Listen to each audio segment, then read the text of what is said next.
तो आप देख रहे हैं वर्ल्ड स्वराज न्यूज। आज हमें मध्य प्रदेश के हरदा में आप सबसे बड़ी एक बात है, आज की सबसे बड़ी खबर है।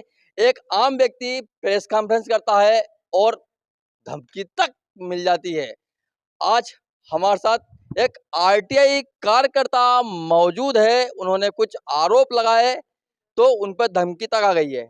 क्या बोलेंगे इसमें आप सोचिए कि प्रेस कॉन्फ्रेंस करने के पहले विधायक आर के दोगने जी के गुर्गों के द्वारा मुझे जान से मारने की धमकियां मिली। मतलब दिखती बात है कि उनकी स्वेच्छा निधि में गड़बड़ तो हुई है।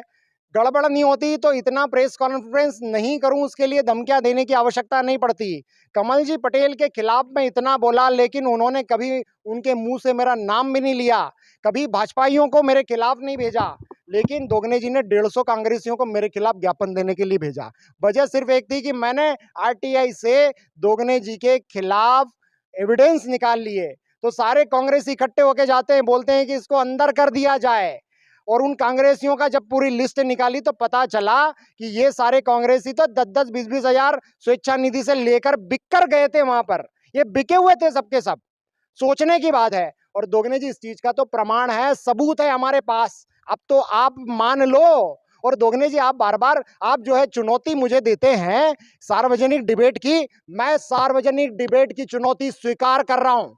आप बजाएं किसी भी सार्वजनिक मंच के ऊपर, पत्रकार बंधुओं से कहूंगा कि कोई डिबेट आयोजित करे। और दोगने जी यदि आप इस डिबेट में हार गए तो आपको अपने पद से इस्तीफा देना पड़ेगा। ये मेरी शर्त है आपसे। और दूसरी शर्त, यदि मैं डिबेट में हार गया तो कभी आपके खिलाफ नहीं बोलूंगा, इस बात को मैं भी स्वीकार करता हूं। आ जाओ सार्वजनिक मंच के ऊपर। और आपने दिया है, अपने रिश्तेदारों को दिया, स्टाफ को दिया है। क्या आप बताइए कि गौरव सराठे जी आपके पर्सनल असिस्टेंट नहीं है? आपने उनके परिवार को दिया, इसका प्रमाण है हमारे पास। और आप अपने रिश्तेदारों के सबके समग्र आईडी उपलब्ध करवाइए हमें। हमको समझ, सब दूध का दूध पानी का पानी हो जाएगा। लेकिन उनका बोलना तो ये भी है, उनका बोलना है कि यह सरकारी पैसा है, हम किसी को दे सकते हैं, जरूरतमंद लोगों को दिया है, जिसको जरूरत थी उनको दिया है। बिल्कुल, विधायक जी चाहें तो जिसको दे सकते हैं उनको दे दिया है उन्होंने। लेकिन एक नैतिकता कहती है कि ये विधायक निधि का पैसा गरीबों के लिए आया है, उनको आर्थिक सहायता देना है, ना कि करोड़पति। गरीबों को दिया उन्होंने, गरीबों को दिया। गरीबों को तो 2-2, 3-3 हजार, 45% राशि तो गरीबों को ही दी है। और 55% राशि तो कांग्रेस के अमीर नेताओं को दी है। ससुराल जो उनका बहुत समृद्ध घराना है उनको दिया है सर। तो क्या बोलूं मैं इसको। मेरे पास तो ऐसे एविडेंस भी हैं कि इन्होंने कुछ लोगों को पैसा देकर उनसे वापस भी लिया, उसके भी रिकॉर्डिंग्स है मेरे पास, वो भी मैं सार्वजनिक करूंगा। उनसे क्यों वापस ले लिया हुआ? उन्होंने, दोगने जी ने लिया। ये काला सफेद करते हैं। अब कोई कांग्रेसी है जिसने 20,000 रुपए लिया है, अब 10,000 रुपए दोगने जी को दे देगा, 10,000 खुद रख लेगा। यही चल रहा है, यही बंदर बांट है। और क्या कोचिंग आपकी बोगस का कोचिंग आपकी? मेरी कोचिंग के ऊपर दोगने जी आपने आरोप लगाया। मैं आपको बता दूं सर, मेरी कोचिंग से बहुत सिलेक्शन हुए हैं।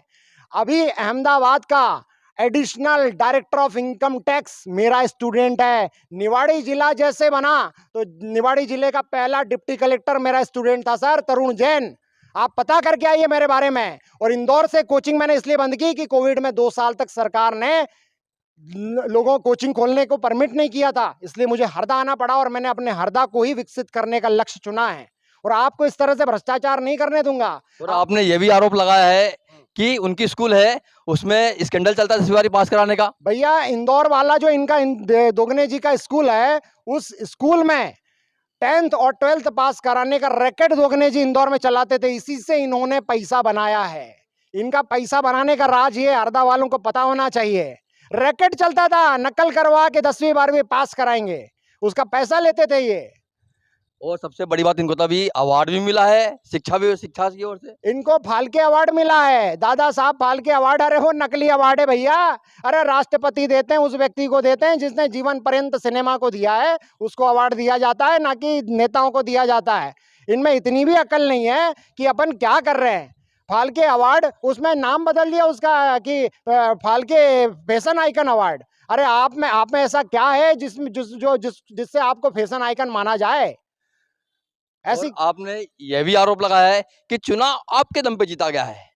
सही बात है। कमल जी पटेल के खिलाफ माहौल बनाया, मैंने फील्डिंग जमाई और दोगने जी को बिल्कुल थाली परोस कर दे दी। उसके दम पर कमल जी पटेल चुनाव जीते हैं। ये बिल्कुल ये दोगने जी उसको स्वीकार नहीं करेंगे। पूरा हरदा इस बात को मानता है कि आनंद भाई ने जब माहौल बनाया उसी की बदौलत दोगने जी जीते हैं, लेकिन वो कभी स्वीकार नहीं करेंगे। उनका वो चुनाव 2013 में लक्ष्मी नारायण जी ने जिताया, लेकिन उसको भी उन्होंने स्वीकार नहीं किया और लक्ष्मी नारायण जी पर झूठे आरोप लगा दिए। तो मैं कहाँ लग रहा हूँ?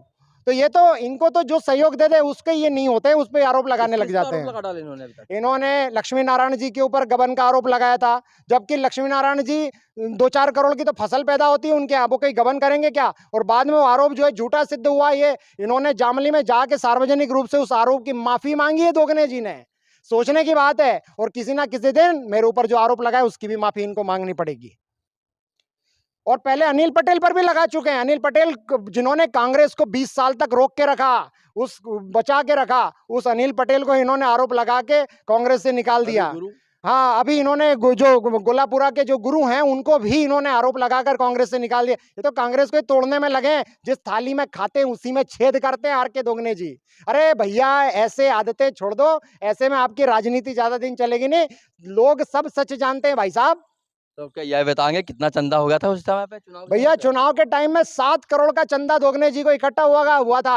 कमल जी पटेल को हराने के लिए पेस्टिसाइड कंपनियों ने भी पैसा दिया था। मैं स्वेच्छा निधि उनकी जब से आई है, मैं एक बात बताऊं आपको, कमल जी पटेल की ओर से मुझे बड़ा ऑफर आया था। मैं उस ऑफर को ही स्वीकार नहीं किया। और आप सोचो मैं इनसे छोटे मोटे अमाउंट लूंगा क्या? समुंदर छोड़ के नाले में डुबकी क्यों लगाने आऊंगा भैया? अब नाला कौन सा गंदा है, कौन सा नाला? अब वो गंदे ही हो, गंदे अच्छे हैं, वो डिसाइड करेंगे, जनता डिसाइड करेगी। ठीक है। तो आपने देखा कि क्या कुछ आरोप लगा था, इन्होंने चुनौती दी, विधायक जी ने चुनौती दी है, डिबेट की, तो इन्होंने सीना ठोक कर चुनौती को स्वीकार किया है।